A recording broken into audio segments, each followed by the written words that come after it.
का ओढ़ावे ला चादरिया चलत की बेरिया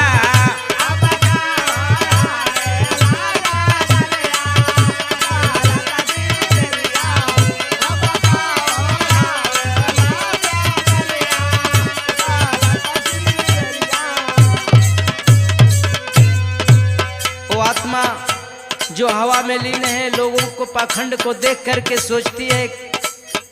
जियाला